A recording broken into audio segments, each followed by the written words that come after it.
DMC to KING. I'ma say this once, I ain't gonna say it again. DMC in the place to be, and the place for you to be is right here with Fred White. Tales from the pen. Yeah, that's it. Salute, people. We back. Fred White, Tales from the Pen. If you're new to the channel, go down and hit the subscribe button.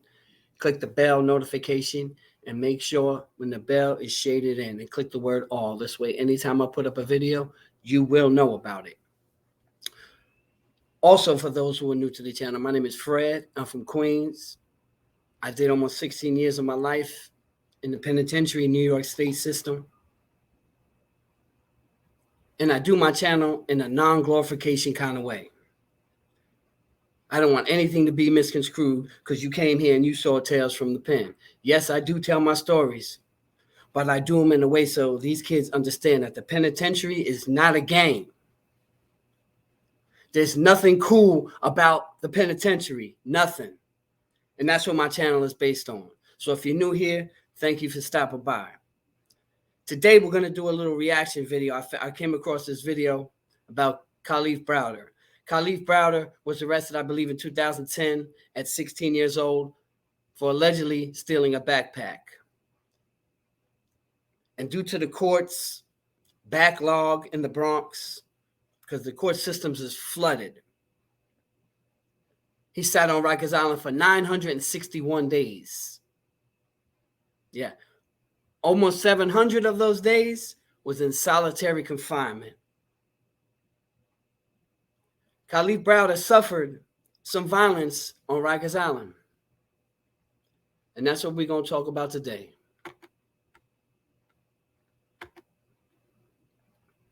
Let's get to it.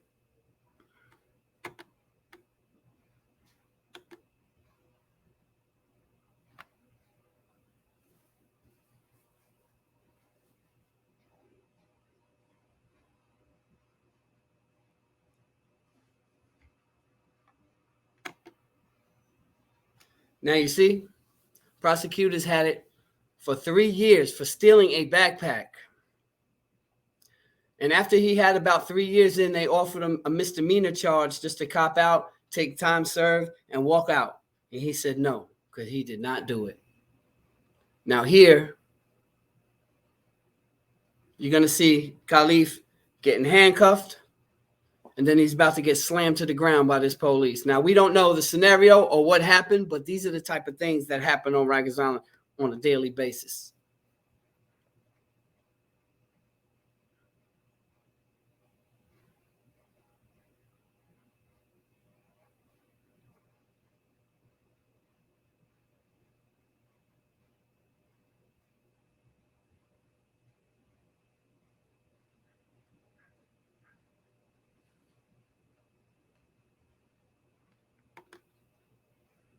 Now, what you see right here is him sticking his hands out, and this guy's going to cuff him. So his hands are going to be cuffed, and then he's going to radio to them to open the door. This little things is called the feed up slots I always tell you guys about. This is where the people, they put your mail and your food and stuff like that, and then they'll close this up. But let's finish this.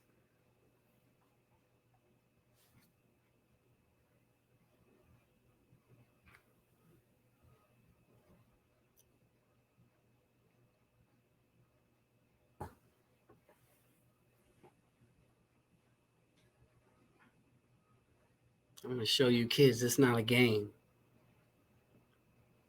It's not a joke. It ain't just the inmates. It ain't just the officers. It's everything. He's radioing in right there. You see he's telling them, open up a cell. Boom. Opens up the cell. See, he closed that flap right there.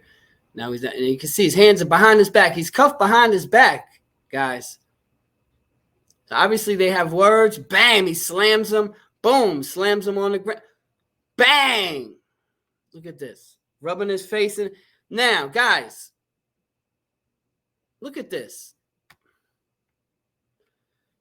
There's no need for all of that. There's no need for all of this right here. I don't know the scenario and I don't know what happened, but it doesn't matter. Even with the recording, he's going to say he spit or something because we couldn't see. I don't know. I don't know the scenario or what happened, but watch this. His hands are cuffed behind his back, though, guys. Look. Allegedly, he cursed him out. Look, another one comes. Look, they're probably screaming, "Stop resisting! Stop resisting!" Now they're about to hog tie him. They're about to hog tie him, guys. Yeah. You see that? That happens all the time. You got beef with an officer? I mean, you fucked up. You fucked up because they control your life. They control your mail. They control when you eat. They control if you eat. And they control what goes in your food at times. So it's like you got no wins with them. Now, this next incident with Mr. Browder, allegedly, a gang leader spit at him, spit in his face. Let's get to this.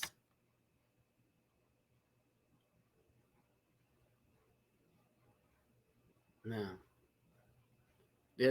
no, that's not him right there. Here's Kalief right there. Bang. This is him right here in the corner. Okay? We're gonna break C74 down for you guys. Now, watch this. Boom. Now you see Kalief is here.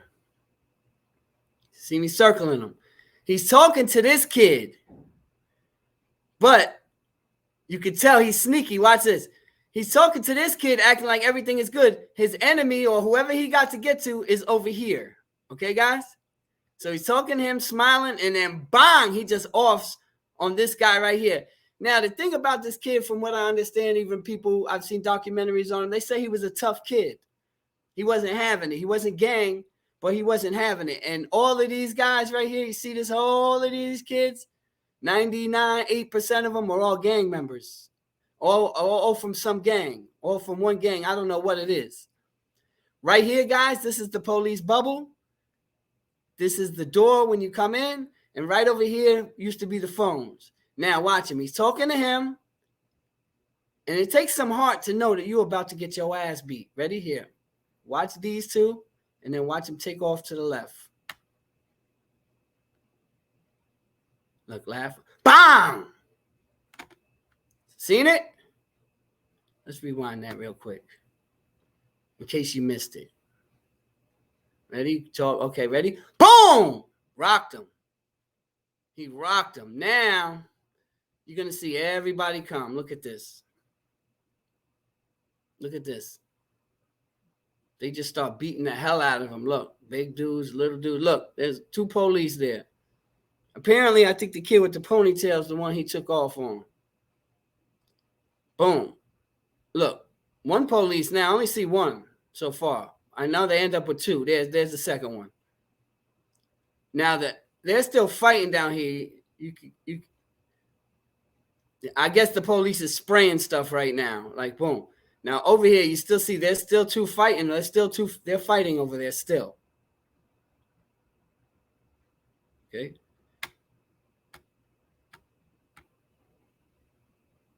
They're still fighting over it. Now, when you look here, you see this kid's about to come. You see this right here? This is where the phones be. You see the phone is off the hook. It's not there. Somebody got it in their pocket. Boom. Next dude starts taking off on him. Bang. Look. Bang. Bang. Some more. Look, he's just covering up because you know what? And he's getting stomped. That's all you can do. Because I see some guys act like they're gangster and, they do this. Man, you can't do nothing but cover up, man. We're going to rewind that a little bit. All you can do is cover up. Boom. Look. He's covering up like he's supposed to. Kick. Look, this one with the ponytail, you can tell that's the one I think he stole on. Now, boom. They throw him between the gates. So that door, he went through the gate right there. Okay, now, this right here is where you come in from the outside. Outside is the hallway. And when you come in right here, people, kids, listen to me. When you come through this door right here, I told you about the gate, and this right here is the day room where my arrow is, or to the right. Where his hands are, that's the day room. So when you come in and you got new stuff, all these dudes is in the day room, they come to the gate. This is the gate I always tell you guys about. And they come to the gate and they look you up like an animal. Like you an animal in the cage. And they looking you up and down and see if you know anybody in the house, see if you got anything. And then right out here, if you don't know anybody, dudes start claiming your shit. Yo, I'm taking his sneakers. Nah, you ain't taking his sneakers. I'm taking it. Right here up on the gate. Yo, where you from? Right here, this gate. Yo, where you from? Who you know? This is what they're doing as you're coming in to the house. This right here is Kool-Aid, people. I'm just saying. This right here is a jug of Kool-Aid. We're not done. He's looking at him. He's like, oof, okay. Yo, jump me. He's still moving, though. He's still moving. This dude like, I'm going to fuck you up when I catch you. I'm going to kill you. Look, still only 2 police guys.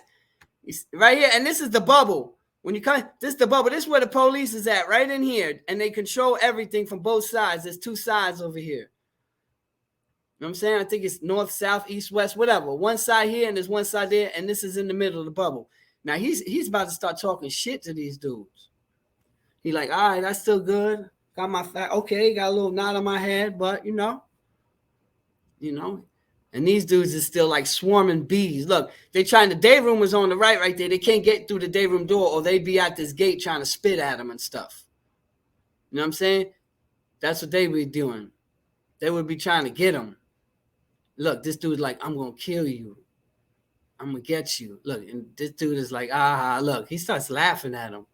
He's like, fuck y'all. Look, give him the finger and everything. Watch. What you want to do? Fuck you. This is what he do. So this dude is like, oh, the ponytail? Boom. Oh, shit. The door open. Guys, you see what he did? He kicked it real hard, and the door opened. He thought he was protected. Let's see that again, guys. Kick. Door open. Oh, no, it's on again. It's on again. Look at this. Look, they all just pounding on him. They don't care if the camera's watching that shit. Look, finally, some spray comes out. Spray, look, back up, back up. Now, the reality of the situation is, them dudes could have overtook the guards too. Easy. They could have took them little mace shit they got. Them guards was in danger right there. That's a fact. That's why sometimes, people get the corrections get up, but man, that job's tough. They might have saved that kid's life right there. Them corrections officer, this guy and the other, they might have saved that kid's life. Even just the 2 of them, they was in there trying. They wasn't fighting. They was backing them off, trying to mace. But there's a lot of police that will just sit there and let you get your ass whipped, and they're not jumping in. They're not pushing. They're not doing that. You understand, kids? These officers right here are rare. This is a rarity right here, what they're doing. Usually they let you get murdered. They're not jumping in. You gonna jump in? Look. Boom. He like, damn, they jumped me again. He's still standing, though. He's still standing. Yeah. Look, they still trying to get they're going to lock that little gate right there. Boom. All the showers is over here. That's all the cells back there. Look at all the time, though, guys. Nobody has come yet still. Understand this. This is real time, people. So when people talk about the squad and the Ninja Turtles coming through, yeah, they going to come through eventually. Eventually, when the shit is over. But imagine right now if people stabbing each other and there's a war going on in that house and people are stabbing and cutting. Look at the time that's passed. Because nothing else happens here. I just want you to see the time that has passed. This kid could still be getting stomped in his head right now and beat with chairs and knives. And here they come. Get on the ground. Boom. That's it. He's on his knees. Look, he's letting them know. He sees them. He got down ahead of time. Look, they're just walking through like, nothing. But if there was some shit going, 3 of them. If there was some shit going on, they'd be coming through beating the hell out of people. They would be beating the hell out of people. You see that, kids? It's not a game. Kalief Browder suffered on Rikers Island. Everybody say he was a good kid, nice church-going kid. Before that, maybe not church-going, but very good kid. And his family said after the 3 years on Rikers Island, he was changed, and solitary confinement changed him, and the violence that he saw and went through changed him. Because that's what jail does, people. It changes you. It changes you. Especially if you've done a lot of time, man. You're never the same. You're never the same. If you've done a lot of time or been through some harrowing experiences in there, you always hear the memory. You always hear the screams. You always hear these type things. You always suffer. Not everybody, okay? I can't speak for everybody. I can speak for me and say I still suffer. Mr. Kalief Browder, they finally released him, no charges, after 3 years on Rikers Island for a stolen backpack. For a stolen backpack. You know, not guilty, released, free. But he had changed. And he had tried to commit suicide several times. And in the 2 years after he came home, he succeeded. He went back to school. He had went to college. He even became a tutor for math in the college. But the demons haunted him. He went to prison for a crime he didn't commit and suffered harrowing experiences. There's a message there, kids.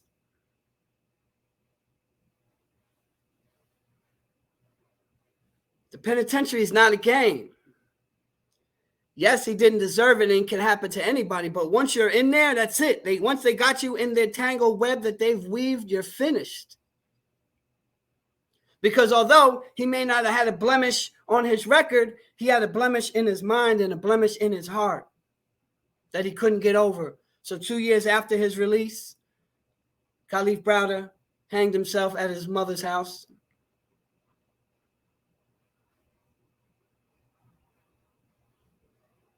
For a crime he didn't commit, went to prison, went to jail, suffered all these travesties and trauma.